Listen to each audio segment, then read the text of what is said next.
come for a second. Jeremy, can you talk us through a little bridge idea where we're going to keep it big here rather than bring it down? The way I do this song is we come out of that chorus, and then I go into a slamming bridge guitar solo, Max yelling out, kind of thing or whatever. Are we still giving it like space in those hits, you think? Yeah, so you're like, da da da da da da da, nevermore, da da da da.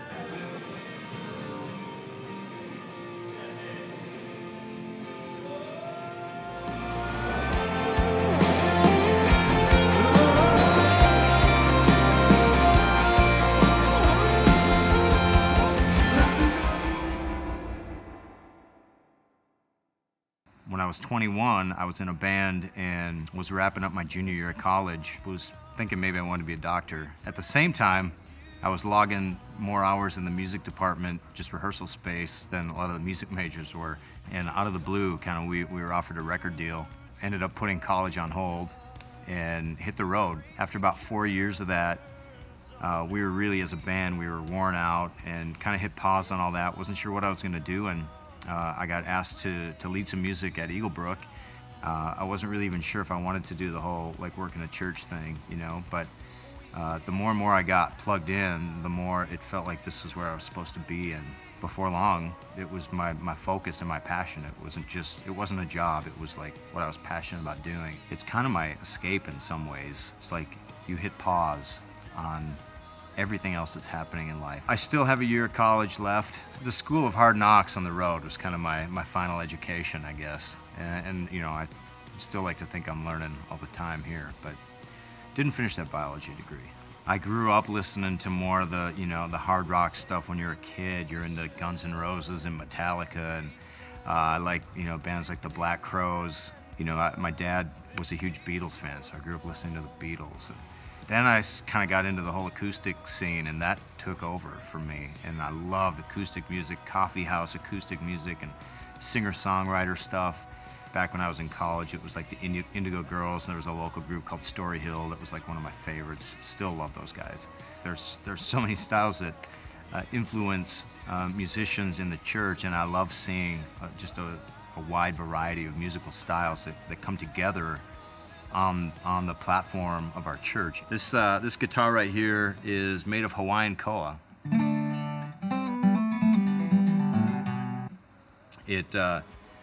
It draws comments because it's this beautiful, beautiful grain, and people always admire it, but I didn't think about the fact when I bought this about 20 years ago that it was made in Hawaii and we live in Minnesota. And safe to say those are different climates, right? Safe to say that this wood is not meant for 30 degrees with, you know, 10% humidity. This room that we're sitting in right now in the wintertime gets extraordinarily dry. We opened this building in 2010. That first winter, I made the mistake a couple Saturday nights of leaving my guitars out overnight. I come back Sunday morning, my guitars were so dried out. They were unplayable. One of them was deemed like totaled as an instrument because it was so dried out just from sitting out in the wintertime in this room. You know, being a Minnesotan, I have struggled my whole career with keeping my instruments properly humidified, and it's a big deal for me.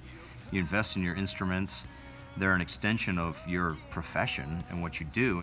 2 years ago, I was exposed to these Boveda humidifier packs, and they were a game changer. I mean, I put them in, my guitar was so dry, you know, the gel packs started to harden, and I was instructed, you know, put some more in and you'll see quickly the packs start to hold their own for a long period over the winter.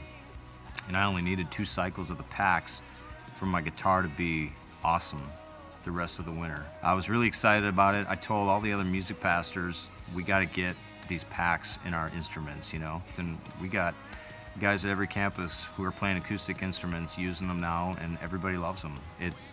It takes the hassle out of making sure the sponge is still wet, and, you know, we're musicians, so we forget about that stuff, you know. We're thinking about the song we're working on, and this is just so simple. There's no other alternative. I'd never go back to the sponge and water. No chance. My name is Matt Berry. This is my craft, and for my instrument, I trust Boveda.